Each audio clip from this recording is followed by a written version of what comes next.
as the year 2024 is coming to an end, I started reflecting about all of the things that I learned this year. And one of the most important things that I learned this year is how important it is, or I guess I should say one of the major things that I learned this year is how important it is to move your body. Physical activity is very important, and not just for your physical health, but also for your mental health. And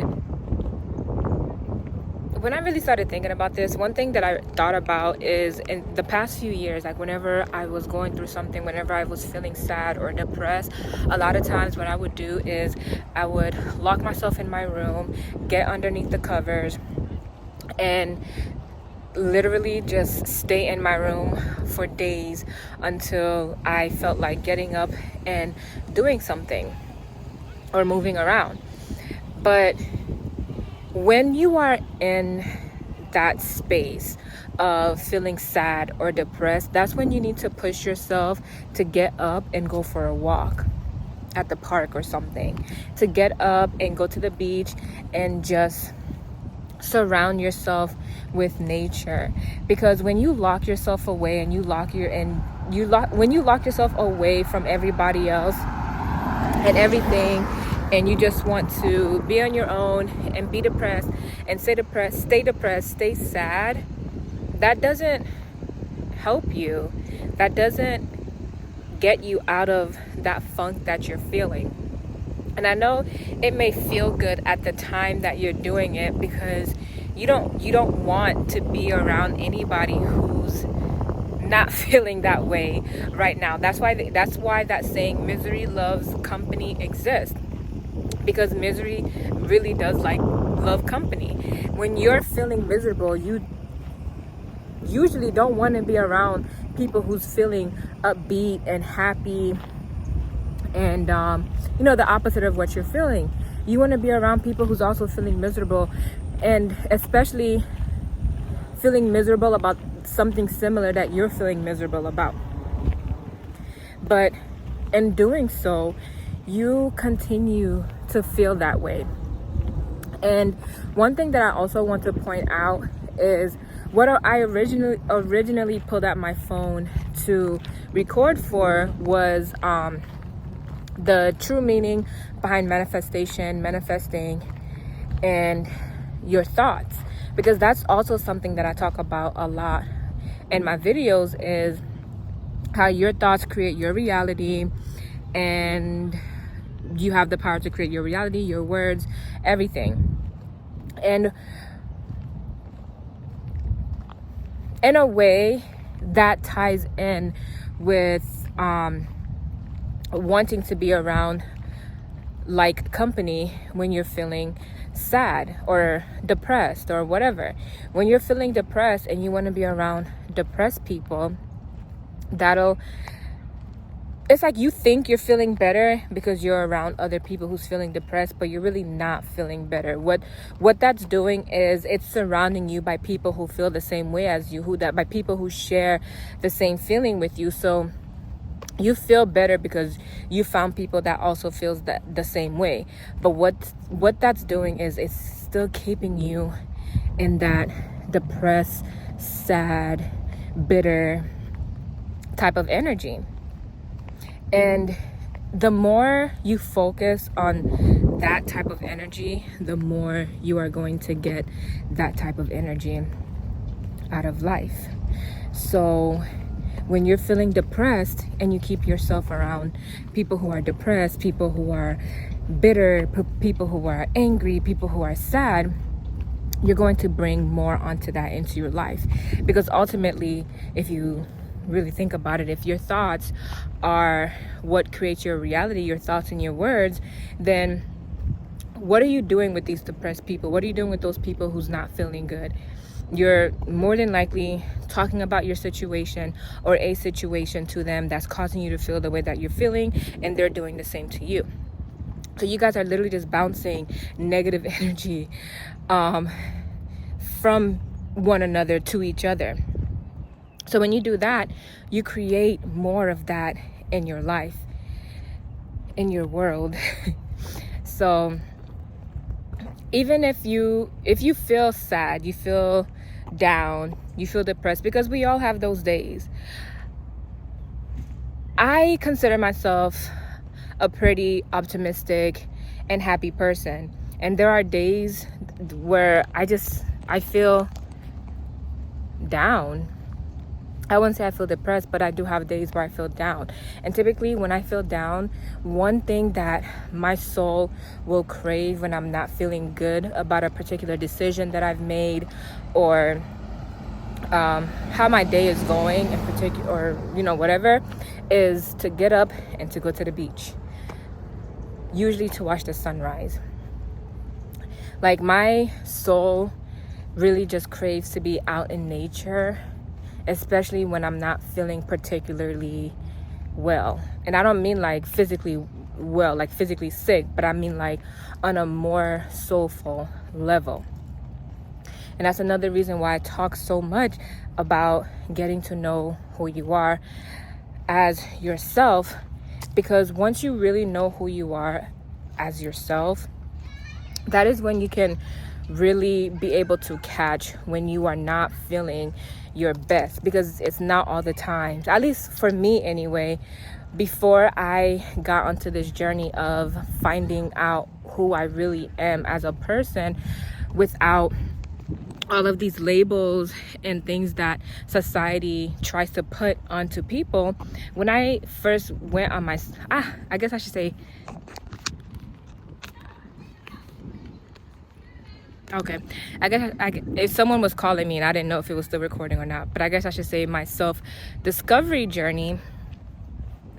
Oh man, I lost my train of thought. But essentially, when I first went on my self-discovery journey, I realized that sometimes when I was feeling some type of way, I didn't catch it right away, and what would end up happening is it would end up festering inside me until I blew up. But now I'm more in a position where I really can catch when I'm feeling, when something is starting to upset me. And when I catch it, I'll dive a little deeper to find out why that's upsetting me, or I'll have a conversation with the person or whatever. But that's all part of really discovering who you are.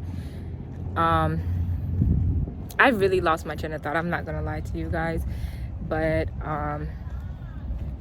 shoot, where was I going with this? Darn it. Hold on, let me think.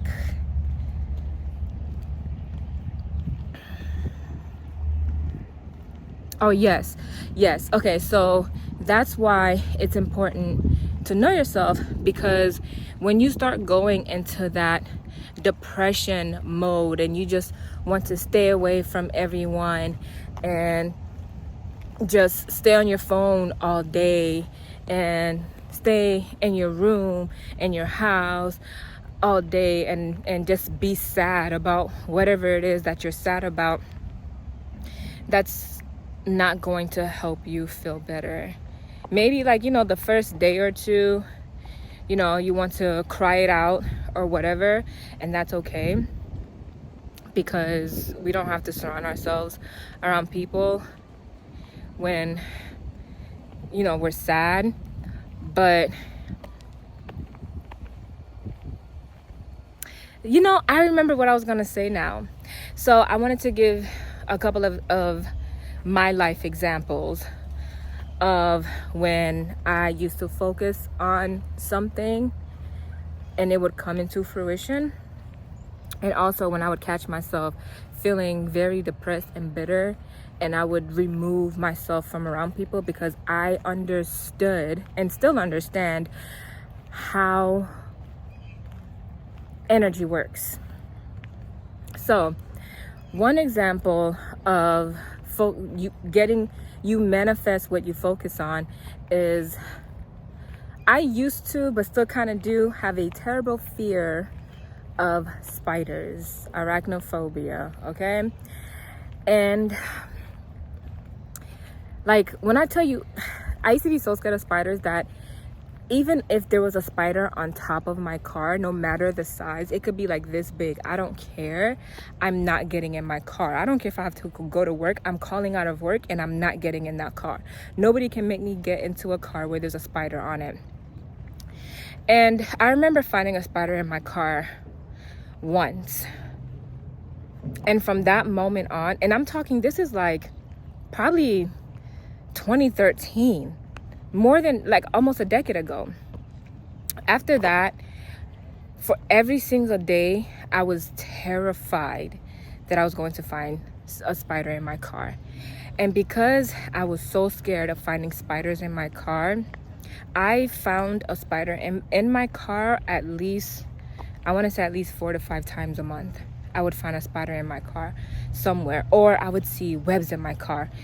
Webs mean that there's a spider there. So I would then be so terrified that there's a spider in my car and I wouldn't want to get in, or I would be searching all over so I can find this spider that's supposedly in my car. And if there is one, like let's say I can see it, I would have somebody get it out, kill it. I don't know. And that's another thing about me, I guess, because of the fear, is that I cannot kill spiders. I don't know, it's like I'm afraid of them, but I also feel bad for them, and I don't want to hurt an arachnid. I was gonna say insect, but they're technically arachnids. Like, I don't want to hurt another living thing because I'm afraid of it. Like, the way I see it is, what if there was like another being that was over humans that we coexisted with, that was afraid of humans, and they just took us out? I mean, I guess technically that is kind of a thing, right? But generally speaking, that's what I mean. Like, I don't like killing spiders because I don't want to take their life, but I just don't want them near me, you know? And every day from that year, I would always just be so afraid of opening my car door because I did not want to come across a spider in my car. It was not until maybe about 3-4 years ago, when I started my spiritual journey, that I realized that having this fear really holds me back. Like, you guys don't understand. I would not get if there's a spider on my car, in my car, if it's in my car, I would be so paranoid driving the whole time that I'm driving. If it's on my car, plans are canceled. I'm canceling plans. I'm texting everybody. I'm not going unless I can like catch a ride or maybe get an Uber or whatever. But I don't really like going on Ubers and Lyfts and stuff because oof. But yeah, so unless I can get a ride there, I'm not going because a spider would be in my car. Now I'm better. I still don't want spiders near me, but I am a lot better about it. Like, if there's a spider on my car, I'll still get in my car. If I see a web, yeah, whatever. If there's a spider in my car, I will still freak out a little bit, but it's nowhere near how it was before. And I'm proud of myself for that. So that's the first thing. Whatever you focus on is what is going to be highlighted in your life. Because I promise you, if I was not focusing on spiders in my car, I probably would never even notice the webs in my car. So only focus on the things that you want in your life. Focusing on the things that you don't want is going to bring the things that you don't want in your life. Okay? So the second thing, what did I say I was going to talk about? I said I was going to talk about the things that you focus on. Oh, and your powerful, juicy energy, and how important it is to clock your shit when you need to. Okay? All right. So back in 2021, I want to say, the end of 2020, the end of 2020 is when I really started my spiritual journey. So 2021 was, oh my God, it was a crazy year for me. And I used to work at this hospital, And it was one of my coworkers who really sparked my spiritual journey. It's like I was already on it without knowing what it was, and then he recommended a book to me, and once I got through that book, that like everything just fell into place and clicked for me. So that's what sparked my spiritual journey.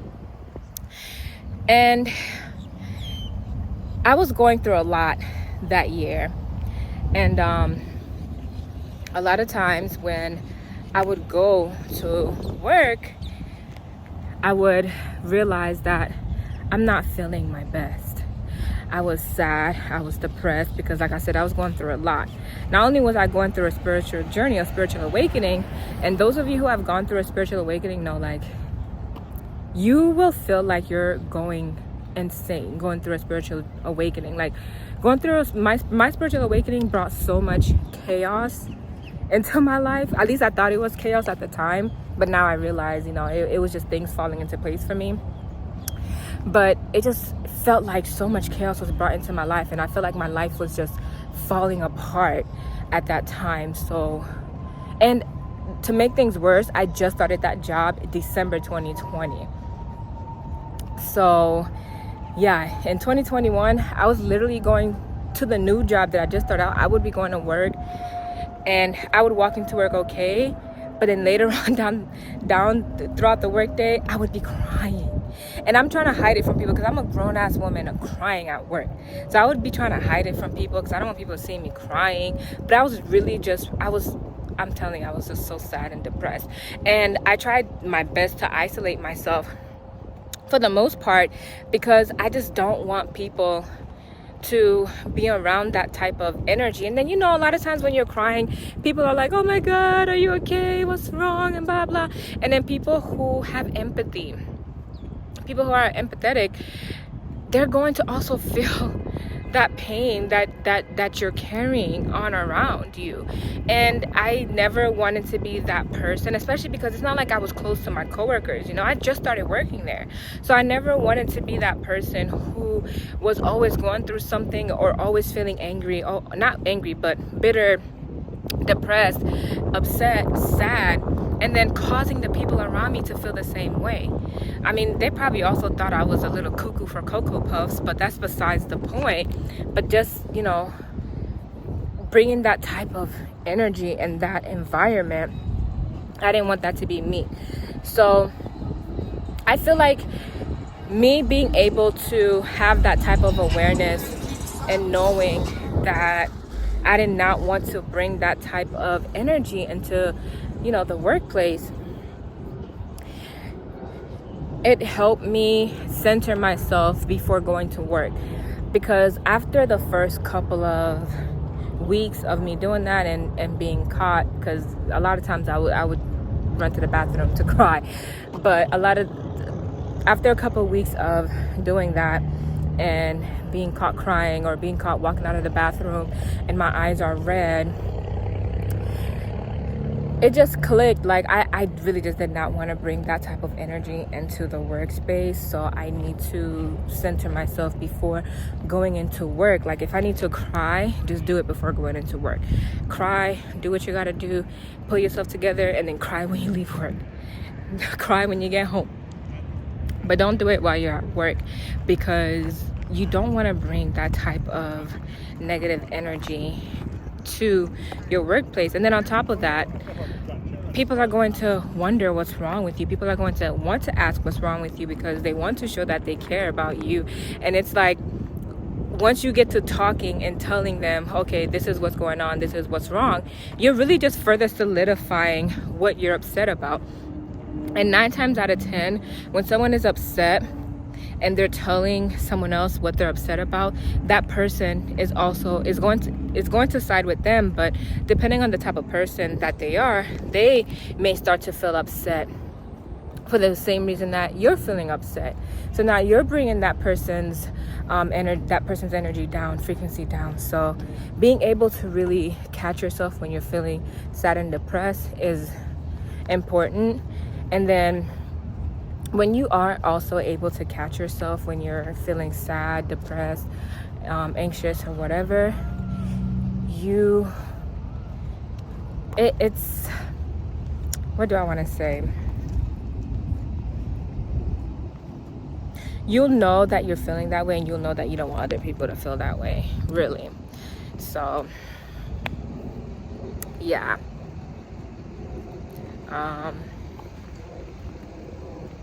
Yeah, I think, did I have anything else for you guys today? Let me think. I don't think so. I think that's all that I had for you guys today. But moral of my video is to get up and move, even when you don't feel like it. Even if you don't feel like it, just get up and go for a little walk. If you don't want to walk, get up, drive to like a beach or something. Or even if you don't live in a state where there's beaches, because I don't know, I forget sometimes that I'm a little spoiled. I live in Florida. I'm around so many beaches, so I can just get up. I live 10 minutes away from the beach, so I can just get up and go to the beach. But if you don't live near a beach, go to the park. Go to a park. Go somewhere serene and quiet, where you can just gather your thoughts, where you can just journal, where you can just stretch and just synchronize with yourself and figure out how to get yourself out of that funk that you're feeling. Because if anyone knows how to do it, it's not going to be your mom, it's not going to be your dad, it's not going to be your best friend, it's not going to be your sibling, it's going to be you. You know how to get out of that funk. So get up, take yourself out into nature, synchronize with yourself, ask yourself what you need to do to feel better. And sometimes you just need to process whatever it is that's going on with you. So take some time to process it. And then, oh, my phone is dying, so I gotta go. All right, so take the time to process so you can get yourself out of that funk. Stay away from people. Don't be depressed around people. Don't talk depressed around other people, so that you don't bring that energy onto other people. Okay, my phone's dying, gotta go. Bye.